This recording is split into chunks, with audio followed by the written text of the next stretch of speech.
Latest updates ఎప్పటికప్పుడు పొందడానికి big TV WhatsApp channel follow అవ్వండి. లింక్ డిస్క్రిప్షన్ లో ఉంది. చిన్న పిల్లలకి ఎటువంటి ఆహారం పెట్టాలి అనేదే కాదు, వారు తింటున్న సమయంలో ఎటువంటి జాగ్రత్తలు తీసుకోవాలి అనేది కూడా ముఖ్యమే.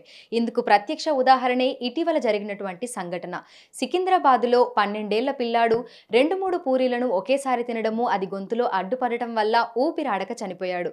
అయితే ఈ సంఘటన తర్వాత ప్రతి ఒక్క తల్లిదండ్రుల్లో కూడా పిల్లలకు ఎటువంటి ఆహారం పెట్టాలి, వాళ్ళు తినే సమయంలో ఎటువంటి జాగ్రత్తలు తీసుకోవాలి అనే సందేహాలు కూడా రేకెత్తుతున్నాయి. అయితే దీనికి సంబంధించి మనకు ఫుల్ క్లారిటీ ఇచ్చేందుకు కూడా మనతో పాటు పీడియాట్రిషియన్, ఐసీయూ స్పెషలిస్ట్ ఉన్నారు డాక్టర్ సందీప్ కరణం గారు. ప్రస్తుతం మనం హైటెక్ సిటీలో ఉన్నటువంటి మెడికవర్ హాస్పిటల్స్లో ఉన్నాము. సో మిగతా విషయాలను ఆయన మాటల్లోనే అడిగి తెలుసుకుందాము. నమస్తే సార్. నమస్తే సార్, ప్రస్తుతం చూస్తున్నాము అంటే చిన్న పిల్లలు ఏదైనా గాబరాగా తింటూ ఉంటారు, వాళ్ళకి తెలియదు ఎలా తినాలి ఏంటి అనేది. సో ఇటువంటి సంఘటనలు జరగకుండా ఎటువంటి జాగ్రత్తలు తీసుకోవాలి? సో ఫుడ్ పార్టికల్స్ ఏదైనా కానీ మన గాలి తీసుకునే విండ్ పైప్, ఎయిర్వే అనేసి అంటాం కదా, దాంట్లోకి వెళ్ళేసి కంప్లీట్గా అబ్స్ట్రక్ట్ చేసాయనుకోండి, దాన్ని మనము choking episode are foreign body inhalation episode అనేసి అంటాం అనమాట. ఓకే, సో ఈ చోకింగ్ ఎప్పుడైతే ఈ ఫుడ్ పార్టికల్ మన విండ్ పైప్ని అబ్స్ట్రక్ట్ చేసిందో, మనకు ఆక్సిజన్ అన్నది లంగ్స్కి అందదు అండ్ దేర్బై మనకు బ్రెయిన్కి కూడా ఆక్సిజన్ అన్నది సప్లై అయిపోతుంది అనమాట. సో ఎప్పుడైతే బ్రెయిన్కి more than 4 minutes oxygen supply అయిపోతుందో, వాళ్ళు serious situation, they lose consciousness పోయి వాళ్ళు డెత్ అయ్యే ఛాన్సెస్ కూడా ఉంటుందన్నమాట. సో దీన్ని చోకింగ్ ఎపిసోడ్ అనేసి అంటాం. సో మనం మెయిన్గా ఈ చోకింగ్ ఎపిసోడ్స్ని ప్రివెంట్ చేయడానికి మనం తీసుకోవాల్సిన జాగ్రత్తలు ఏంటి అనేసి అంటే, ఫస్ట్గా food preparation part. Food prepare చేసేటప్పుడు పిల్లలకి ఏవి కూడా హార్డ్ ఐటమ్స్ ఏవి కూడా డైరెక్ట్గా ఇవ్వకూడదు అనమాట.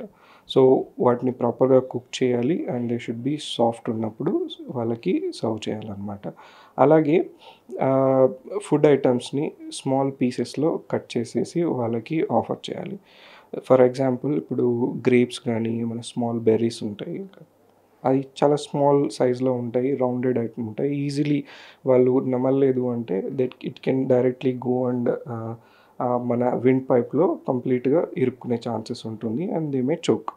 సో దానికోసం ఏంటి అంటే మనం we have to cut them into small quarters కింద కట్ చేసి వాళ్ళకి పిల్లలకి ఆఫర్ చేయాలన్నమాట. సిమిలర్లీ ఇప్పుడు ఫ్రూట్స్ ఉంటాయి, ఫ్రూట్స్లో చాలా వరకు సీడ్స్ ఉంటాయి, we have to remove that seeds also. అలాగే ఇప్పుడు మనం వాటర్ మెలన్స్ ఉన్నాయి కానీ వాటిని స్మాల్ పీసెస్ కింద కట్ చేసుకోవడం కానీ, కొన్ని వెజిటబుల్స్ ఉన్నాయి, స్మాల్ టొమాటోస్ తింటూ ఉంటారు పిల్లలు, వాటిలో సీడ్స్ రిమూవ్ చేయడము, వాటి స్కిన్ రిమూవ్ చేయడము. అట్లే హార్డ్ ఫుడ్ అండ్ ఇప్పుడు బ్రెడ్ ఐటమ్ ఉంటుంది, వైట్ బ్రెడ్ చాలా వరకు ఇష్టంగా తింటారు పిల్లలు. వైట్ బ్రెడ్ వాళ్ళు తిన్నప్పుడు నోట్లో it can form a small doughy ball లాగా ఫామ్ అవుతుంది, that can go and they can choke because of that అనమాట. So instead of white bread బదులు మనం బ్రౌన్ బ్రెడ్ కానీ లేకుంటే టోస్టెడ్ బ్రెడ్ కానీ ఇవ్వడం అనేది మంచిగా ఉంటుంది. సో నార్మల్గా అంటే పిల్లలు పుట్టినప్పటి నుంచి ఏజ్ గ్రూప్ వైజ్గా కూడా వాళ్ళకి అంటే ఆహార పదార్థాలు పెట్టేటప్పుడు తగిన జాగ్రత్తలు అనేవి తీసుకుంటూ ఉంటారు. అంటే లైక్ వాళ్ళకు టీత్ రానప్పుడు ఒక రకమైన ఫుడ్ ఇస్తే, టీత్ వచ్చిన తర్వాత ఇంకొక రకమైన ఫుడ్ అనేది ఇస్తూ ఉంటారు. సో పిల్లలకి ఆహారం పెట్టేటప్పుడు మనం ఎట్లాంటి జాగ్రత్తలు తీసుకోవాలంటారు? సో ఫస్ట్ 6 months అయితే మనం every child will be breast feeding అన్నది చాలా important. So breast feeding is recommended for first 6 months అనమాట. మనం 7th month నుంచి కాంప్లిమెంటరీ ఫీడింగ్ అనేది ఫుడ్ అనేది పిల్లలకి ఇంట్రడ్యూస్ స్టార్ట్ చేస్తాం. సో ఆ టైంలో ఫస్ట్ మనము కన్సిస్టెన్సీ అనేది సెమీ సాలిడ్ టైప్ కన్సిస్టెన్సీ అన్నది పెట్టుకోవాలి అనేసి అనమాట. అండ్ ఈచ్ ఫుడ్ ఏదైతే కొత్త న్యూ ఫుడ్ మనం ఇంట్రడ్యూస్ చేస్తున్నామో every week 1 new food type లాగా ట్రై చేసుకోవచ్చు అనమాట. And every time the consistency అనేది మనము సెమీ సాలిడ్ టైప్ ఉండాలి. Okay, and as they grow అనమాట, వాళ్ళు పెరిగి నమలడం స్టార్ట్ చేసినప్పుడు, పళ్ళు వచ్చినప్పుడు మనం ఏవైతే హార్డ్ ఐటమ్స్ ఉంటాయో ముందుగా చెప్పినట్టుగా వాటిని సాఫ్ట్గా కుక్ చేసుకొని సాఫ్ట్గా వాళ్ళకి ప్రజెంట్ చేయాలి అనమాట. ఓకే, అండ్ వన్స్ వాళ్ళు హార్డ్ ఐటమ్స్ నమలడం తీయడం అని స్టార్ట్ చేసిన తర్వాత ఇందాక అనుకున్నప్పుడు స్మాల్ పీసెస్ కింద మనము ఇవ్వచ్చు అనమాట. ఓకే, అలా అనేసేసి ఈ ఫుడ్ అవాయిడ్ చేయాలి పిల్లల్లో అనేసి అట్లేం లేదు. డిక్టిమ్ ఈజ్ 7th month మనం ఫుడ్ పిల్లలకి ఇంట్రడక్షన్ స్టార్ట్ చేసినప్పుడు 1 ఇయర్‌కి వచ్చేసరికి మనము రెగ్యులర్‌గా ఇంట్లో ఏవైతే ఫుడ్స్ ప్రిపేర్ చేసుకుంటామో అవన్నీ కూడా పిల్లలన్నది టేస్ట్ చేయాలన్నది యూజువల్ డిక్టిమ్ టైప్ అనమాట. So how you present to them అనేసేసి అన్నది it should be soft consistency bit of semi solid కన్సిస్టెన్సీలో మనం ఇచ్చుకోవాలన్నమాట. Once they start chewing okay, అప్పుడు వాళ్ళకి we need to teach them good eating habits అనమాట. We need to teach them that స్లోగా నమలాలి అండ్ దే షుడ్ ప్రాపర్గా థరోగా దాన్ని చీవ్ చేయాలి before swallowing. So that is the most important thing. ఫాస్ట్గా తినడం కానీ ప్రాపర్గా చీవ్ చేయకుండా మింగడం కానీ it's not a good thing to do. Okay, and పిల్లలకి ఫుడ్ ప్రజెంట్ చేసేటప్పుడు కూడా ఫస్ట్ ఇనిషియల్ పీరియడ్లో వాళ్ళు తినేటప్పుడు పేరెంట్స్ అన్నది వాళ్ళతో పాటు కూర్చొని ఉండాలి. అండ్ సేమ్ థింగ్ వాళ్ళు తినేటప్పుడు వాళ్ళని జాగ్రత్తగా అబ్జర్వ్ చేస్తూ ఉండాలి అనమాట. ఓకే, అండ్ పిల్లలు కనుక ఫుడ్ ఐటమ్స్ని పట్టుకొని లైంగ్ డౌన్ పడుకొని తినడం కానీ లేకుంటే ఫుడ్ ఐటమ్ పట్టుకొని పరిగెట్టడం కానీ ఇట్లాంటివి అలో చేయకూడదు అనమాట. Because they trip over and they can go in to choking episode. So ఇవి చిన్న చిన్న జాగ్రత్తలు తీసుకొని వీ కెన్ అవాయిడ్ దట్ అనమాట. సో నార్మల్గా ఇంట్లో మన ముందు ఉన్నప్పుడు మనం జాగ్రత్తలు తీసుకుంటాము, వాళ్ళు ఎలా తింటున్నారు ఏంటి అనేది కూడా మనం చూడడానికి అనేది అవకాశం ఉంటుంది. కానీ వన్స్ మనం స్కూల్కి పంపిన తర్వాత వాళ్ళు లంచ్ టైంలో వాళ్ళు ఫ్రెండ్స్ అందరితోటి కలిసి కూర్చొని తింటూ ఉంటారు. బట్ ఆ సమయంలో ఎట్లాంటి జాగ్రత్తలు తీసుకోవాలంటారు? సో ఫర్ దాట్ థింగ్ మా మెయిన్గా చెప్పింది entire thing falls good eating habit. Okay, food అనేది మా ఆ పార్ట్ స్కూల్ ఏజ్కి వచ్చేసరికి దే విల్ బీ ఆల్రెడీ వాళ్ళకి ఫుడ్ వాళ్ళ స్పెసిఫిక్ ఫుడ్ వాళ్ళు తింటూ ఉంటారు. అండ్ వాళ్ళకి మెయిన్ థింగ్ టీచ్ చేయాల్సింది ఫుడ్ తినేటప్పుడు స్లోగా చీవ్ చేయాలి.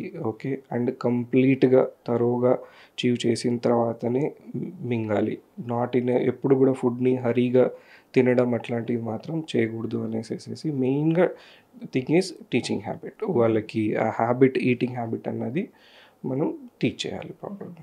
సో నార్మల్గా అంటే అనుకోకుండా ఏదైతే మొన్న పిల్లాడికి అది జరిగిందో, సో అనుకోకుండా గొంతులో ఇరుక్కుపోయినప్పుడు అప్పటికప్పుడు మనం చేయాల్సినటువంటి పనులు ఏమైనా ఉంటాయా?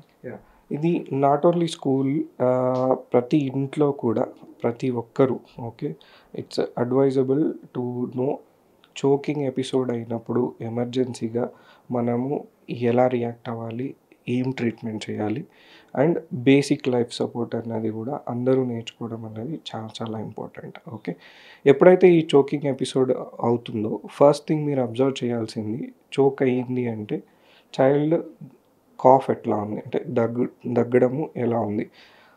కాఫ్ అన్నది బాగుంది అంటే ప్రాపర్గా దగ్గుతున్నారు అండ్ దగ్గి ముందు నీట్గా బ్రీత్ తీసుకుంటున్నారు అంటే that is a effective cough. So choke అయింది కాఫ్ చేస్తున్నారు అంటే we should encourage them to cough అనమాట. ఒకవేళ దెర్ ఈజ్ ఇన్ఎఫెక్టివ్ కాఫ్ అంటే they are not able to make a good sound.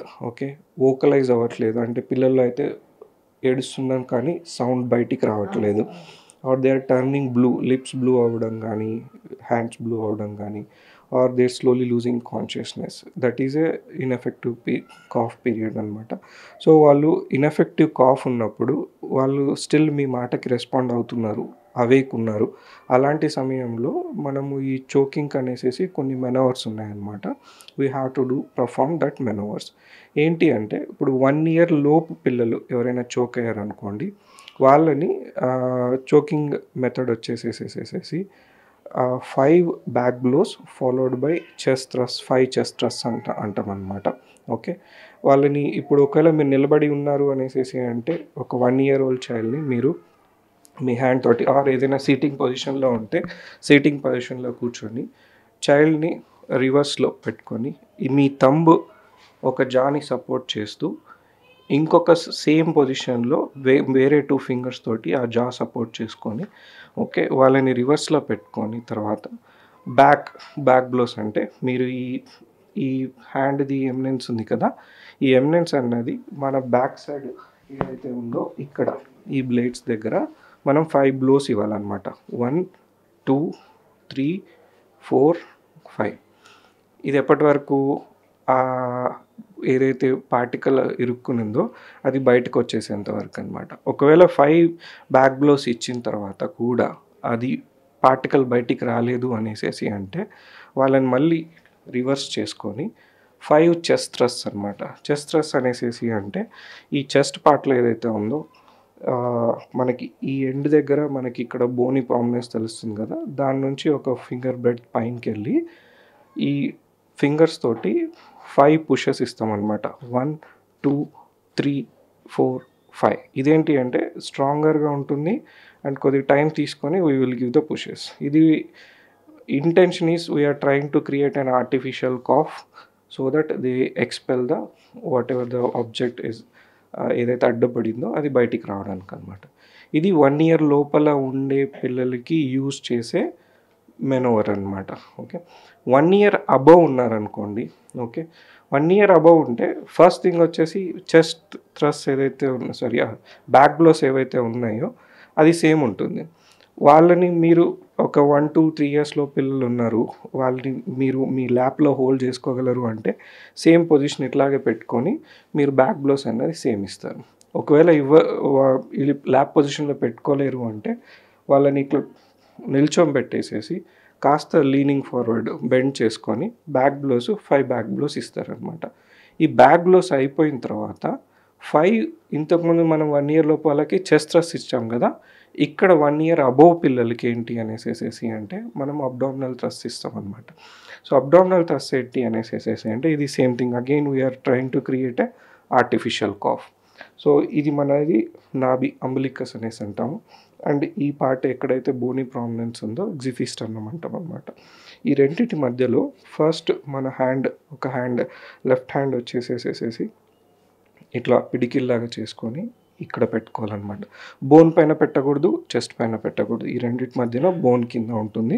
And ఇంకొక రైట్ హ్యాండ్ వచ్చేసేసి మీరు సపోర్ట్ చేసుకుంటారు. అంటే చైల్డ్ని మీరు మీ చైల్డ్ వెనకాల ఉండి మీ ఒక హ్యాండ్ అబ్డామెన్ పైన పెడుతున్నారు అండ్ ఇంకో హ్యాండ్ మీ హ్యాండ్ పైన సపోర్ట్ తీసుకుంటున్నారు.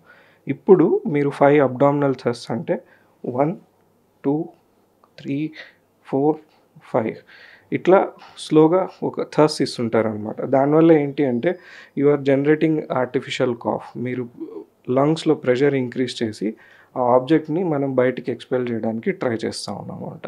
సో ఈ first 5 back blows abdominal thrust. ఇది ఎవరికి 1 year అబోవ్ ఉన్న వాళ్ళకి.